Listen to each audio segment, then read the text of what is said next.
This is Eyewitness News Health Beat. And topping the Health Beat on this Tuesday afternoon, we asked the doctor about ways we can dramatically reduce our risk of disease. Our Health Beat anchor Anne-Marie Tiernan's in studio today with the tips. Hi, Ann. Well, hey there, Scott. I'm joined today with Dr. Steve Samuels from Franciscan Health. Thanks for coming today. Thanks for having me. I know you have a big traffic day coming up from the south side.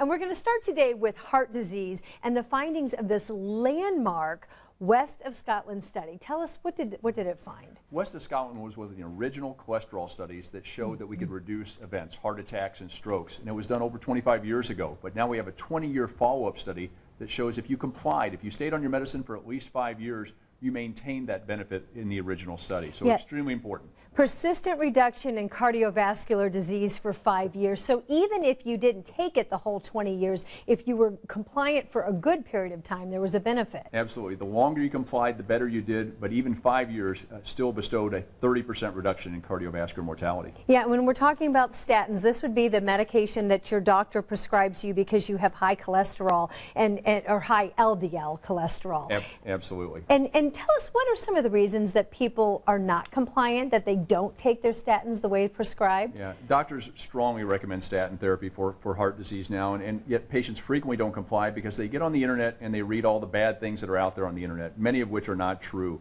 Statins get blamed for everything, from minor aches and pains to major problems that simply they don't cause. If the statin, when you first start it and you develop symptoms shortly thereafter, discuss that with your doctor. It may or may not be caused by the statin. But years down the line, the statin's usually not causing those side effects that it frequently gets blamed for. Yeah, and when we're talking about compliance, it's not just for people that have heart disease, but also, you know, let's talk about diabetics. Not just insulin, but other issues as far as making sure they're compliant with doctor's orders. Absolutely. In all disease processes, complying with your doctor's orders for the medications as well as testing. I use a great example about diabetic eye disease. I used to just tell my patients, go ahead and get your diabetic eye exam once a year. Now I explain why. If you wait till the time where you're actually losing your vision from your diabetes, you have a big black spot that you can't see out of, it's too late for the doctor to help. Had you gone ahead of time, a year ahead of time, and the doctor would have seen the changes in the vessels, he could have treated with a laser and prevented that blindness completely. So it's so important to comply with the recommendations and communicate with your doctor about why I need to comply.